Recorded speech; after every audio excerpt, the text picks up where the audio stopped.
Hello everyone! I got to see Aquaman a bit early, and in honor of its release this week, I decided to re-rank the DCEU films, including Aquaman, from my least favorite to most favorite DCEU film. Now, this is my personal list. Feel free to share yours down in the comments below. Share your least to most favorite out of the DCEU films. Starting at my least favorite would be Suicide Squad. Suicide Squad is one of those strange films where I think Warner Brothers edited it down. You could tell it's supposed to be darker and perhaps rated R, and after that Bohemian Rhapsody trailer, they decided to make the movie more like that trailer. And David Ayer directed this, but you could tell it's kind of jumbled up. It kind of suffered the same mistakes that Batman v Superman suffered from. Not only with the script, but also how they handled the editing. I did like certain moments though. I thought Margot Robbie was excellent as Harley Quinn. Will Smith stole the show as Deadshot. I actually want to read a Deadshot comic after seeing this film. Slipknot gave a mind-blowing performance, so to speak. I love Viola Davis as Amanda Waller. It was cool seeing characters like Killer Croc come to life, Katana. I thought Cara Delevingne did an okay job as Enchantress, but I think the main problem with this film is that the Joker should have been the main villain. Enchantress is one of the Suicide Squad members, and you could tell that they pretty much brought this problem upon themselves. And it's not an outside force, it's not an outside conflict, and that's what really hurts this film. Just look at the animated Suicide Squad film with Arkham, and then this film, and you can see the difference. Overall, though, it has a lot of musical moments. You can definitely tell they're playing around with that dark nature of the series. It feels connected. You get to see Ben Affleck in a small cameo as Batman with Deadshot, and him going after Harley and the Joker. Jared Leto went all method acting here. I like his look. It reminds me more of the New 52 Joker. But that being said, it's not as good as the other Jokers, but I can't fully judge it because I think he needs to be against Batman, and we didn't get to see that. I, however, did not like the damage tattoo and the grills. I kind of wish we got to see how he got those with killing Jason Todd and Robin. We'll see, but yeah, it was a big departure from the previous Jokers, and he wasn't in the film long enough. I did like the scene with Ace Chemicals, though, where it has Kalani's Gangster in the soundtrack. Such a perfect scene. There's so many moments in this that are really good, but then other moments that are just really rushed, and you could tell it was made... It's manufactured by a studio, let's just say that. I like El Diablo. He was a very underrated character in this. Yeah, it's a very different movie from the other DCEU films, but it's just not among my favorite, even though it has some good, enjoyable moments. I was expecting more out of this. I hope we get more from Birds of Prey and maybe a rated R Harley Joker Suicide Squad movie. Who knows? I felt like that this movie was a little bit hindered by the PG-13 rating and the editing. I wonder what this movie could have been. Overall, it's enjoyable, but it's a missed opportunity. This is another film that suffers the same fate, but even worse. Zack Snyder had to leave the project due to a personal tragedy, and the studio is really pushing another tone and direction, and they reshot basically half the film, it feels like, and they cut it down. They have to have it under 2 hours, and it was supposed to be like a 3.5-hour movie. Yeah, that's a big difference. Even with 2.5 to 3 hours, it being under 2 hours really hurt it, but what really hurt this film, for me, besides the CG Superman face and everything that went on, it's very different from the previous films. There's no natural transition with the tone. It feels like they ignored everything that was built up in Wonder Woman and BVS especially. And it saddens me. I hope one day we get to see a Snyder Cut, but it makes me wonder what the original vision would have been. Who knows? But the pros. I like Superman coming back. He feels more heroic in this. I like Batman. And how the Justice League comes together. Ray Fisher is the heart and soul of this movie. And I really wish he had more. He's a very underrated character with Cyborg. It's interesting seeing him work with the Justice League. Again, more like the New 52 lineup versus the original Teen Titans. Ezra Miller is fantastic as Barry Allen, the Flash. I like Gal Gadot as Wonder Woman. She continues her arc from Wonder Woman onto this, working with Bruce Wayne. Jeremy Irons gets a lot of humor there. Steppenwolf is a very weak villain, but then again, he's a second in command of Darkseid. He's not meant to be a main villain. He's a lackey for Darkseid. And this is just a missed opportunity in every way. I could go more into detail. I have a video I'll share at the end of this where I go into the Snyder Cut and Justice League and what we had, but yeah, it's another missed opportunity, and it's a very, very weak entry in the DCEU film so far. It left me disappointed. It left me feeling empty. It's not as epic. When you think Justice League, you're thinking of a more epic movie than what we got, and it's just a shame. But I love the ending. I love where it leaves off, and having a world full of hope after so much darkness. It really kind of transitions the DCEU films from Man of Steel BVS to what we're going to have with Aquaman, Shazam, Wonder Woman 84, and everything moving forward. So it's a necessary entry, but it makes me wonder what would have happened if they just waited on Justice League and didn't rush it, or basically didn't chop up the film. Who knows? But it was interesting. We got the Justice League, Aquaman introduced. I like Jason Momoa in this. So there's some great scenes between him and Cyborg and the fighting and the action. Overall, it feels like a homage to the old cartoons, like Super Friends. So if you're a fan of just brainless entertainment, Justice League is your ride.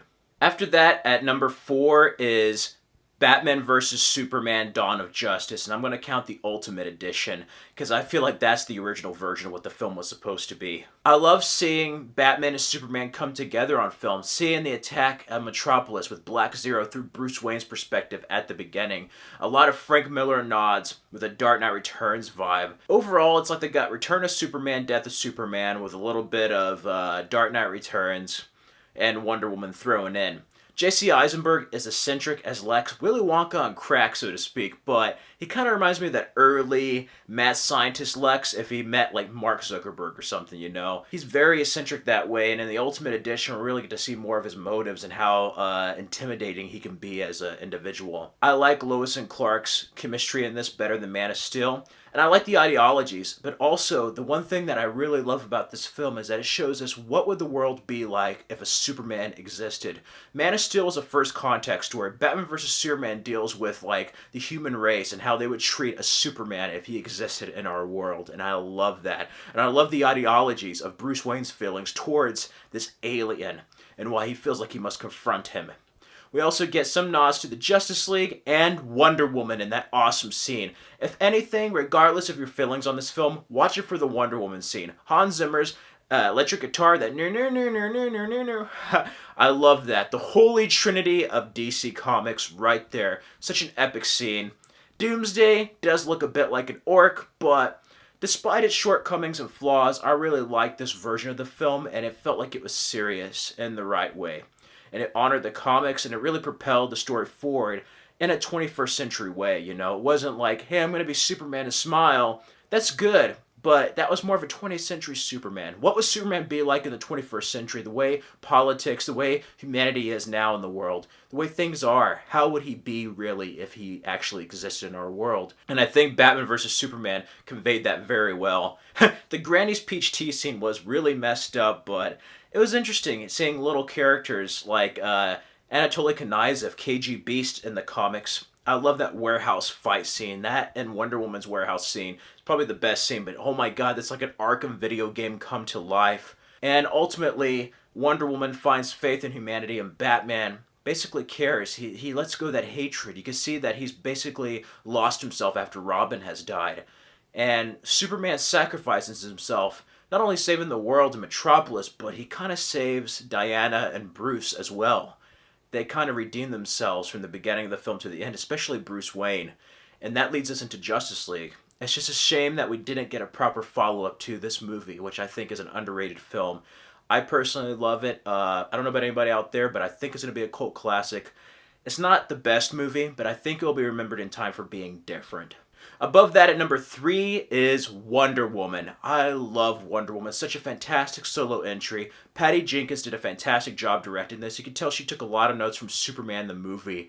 And I love this. It starts in present day, and we get to see that photograph we saw in BVS, and then it goes back to her origin and when she met Steve Trevor. We're in World War I instead of World War II now, and she basically has to find Ares, the god of war. I love this movie. The format of her growing up, finding the world of man with Steve Trevor, and then basically, in a way, losing her innocence and basically becoming the Wonder Woman we know now in the present. And this is her first journey to becoming a hero, a warrior, and I love it. This is a wonderful, wonderful movie. I love the characters in this, the humor there. It's funny without being dumbed down or just like for the sake of jokes, you know? It's still serious without being dark. It's that perfect blend. and it just has that comic book fun. And who could forget that scene on No Man's Land? Such a fantastic scene. And you get to see how Diana cares for individuals. She's selfless that way. It's not about aggression. We get to see a female hero and Wonder Woman for the first time in a major motion picture. And it's conveyed in all the right ways. I love the romance with Steve Trevor. The action is great. After No Man's Land, you have that whole fight. Is She With You from Hans Zimmer, the Wonder Woman theme.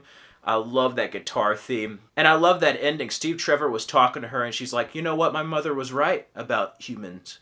They don't deserve me. Humanity doesn't deserve me. And then Steve Trevor tells her, it's not about deserve. It's not about deserve. It's about what you believe in.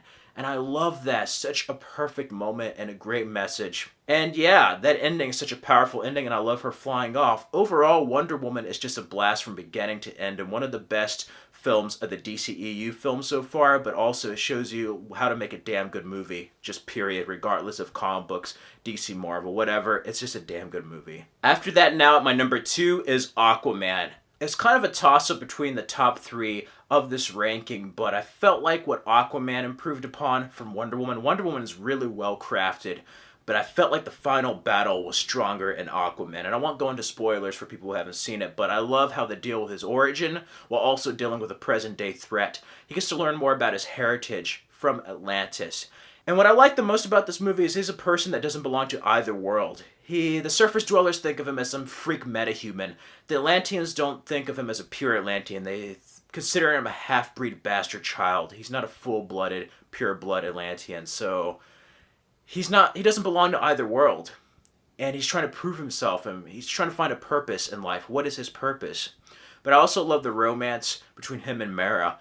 Amber Heard plays a fantastic version of Mara in this. I love that character from the comics and TV shows and cartoons, and she's no damsel in distress. As a matter of fact, her and Aquaman are almost equals in this, if not more, you know?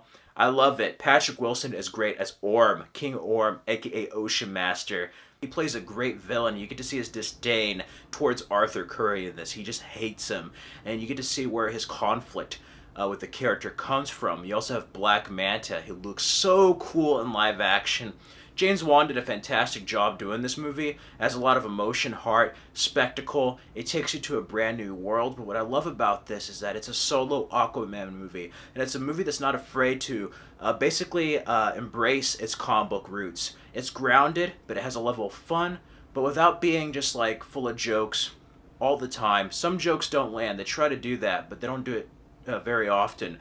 But it's one of those that doesn't try to like dumb down the audience. It's one of those that just says, hey, here's the world. Let's have a fantasy horror monster movie, and the third act just goes full comic book in all the right ways without being cheesy. It embraces its roots with the costumes, the design of everything, and I love it. It was like seeing Injustice Gods Among Us come to life with Aquaman, and I just love some of the fighting in this, the action, the music. Same composer from Wonder Woman did a fantastic job. In many ways, Aquaman is its own film. It's nice seeing him in live action, but it's like the best parts of Wonder Woman and the best parts of Man of Steel combined into like one different type of film for the DC universe, and it left me feeling amazing and full of hope. You can just see Aquaman as a hero. There's a line here where it's just like, what can be greater than a king? And it's like a king only serves himself and his kingdom. And instead a hero helps everyone.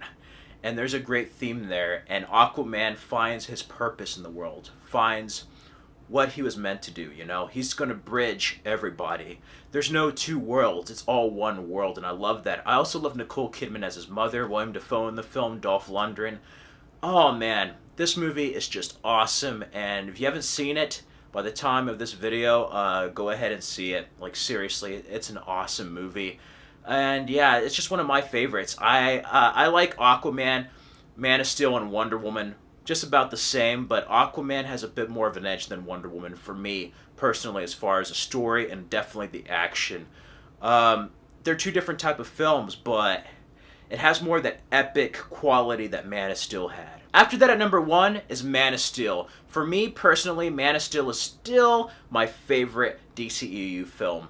It's a very different type of Superman, but it's a 21st century Superman. But what I love about this film is that it's a first contact story. It's basically like, what if there was this alien living among us and the world found out about it, and other aliens from his planet came to invade Earth? It's like Independence Day with Superman. And what's not to love? I love the score by Hans Zimmer. Henry Cavill surprised me as Clark Kent / Superman. We get to see him not use his powers, you know. It's very distracting at first. You're like, why isn't he using his powers or saving everyone? I still call bullshit, though, on Jonathan Kent dying with a tornado. That's bullshit. But everything else with the film I did like. It was like, what if a Superman was real? What would he be like? And I love that. The chemistry could have been better between Amy Adams and Henry Cavill here. I don't think it was as strong as it was in BVS, but I love the opening on Krypton. Probably the most epic opening. With Jor-El, that fight, General Zod. I will find him! I love that. You have Feora. She is just lethal. I love that Battle of Smallville. The Battle of Metropolis. It's like seeing a real-life Superman battle from the comics, cartoons, and just as Gods Among Us with a bit of Dragon Ball Z. That final fight is great, despite the destruction and him breaking Zod's neck. But what were we gonna let him do? Kill those people? He could have covered his eyes, but yeah, I love that. Superman actually punches somebody for once, and it was actually something other than a real estate scheme, so to speak. It still was about land, in a way, but it was very different, you know? It was a different type of interpretation for General Zod, the Kryptonians, Superman, and I like Diane Lane as Martha Kent, and the hints here and there of both the Superman mythos and the overall DC universe. It hinted towards a bigger world, and it's just a shame that we don't get to see more of this, you know, from Henry Cavill. If they just did more solo Superman films, because this was a fantastic start to not only Superman, but the DCEU. It could have just been a Superman series. I love Zack Snyder's work here with Christopher Nolan and David S. Goyer, and this is still my personal favorite movie after all of them. I love this movie. I was going in thinking I was going to hate this movie, and it turned out to be one of my favorite movies of the decade, and my favorite DCEU film still to this day. It's just epic. It may not have as strong story themes compared to the other films, but I really love it. I really just love the movie. It's just an enjoyable movie, and that's why it's my favorite out of all of them. Anyway, that does it for my DCEU ranking video. Feel free to let me know your favorites down below in the comments. And yeah, like, comment, and subscribe for more videos. Follow me on the Stardust app at FredFilmFanatic. And here's some more videos you can enjoy on my channel. Till next time.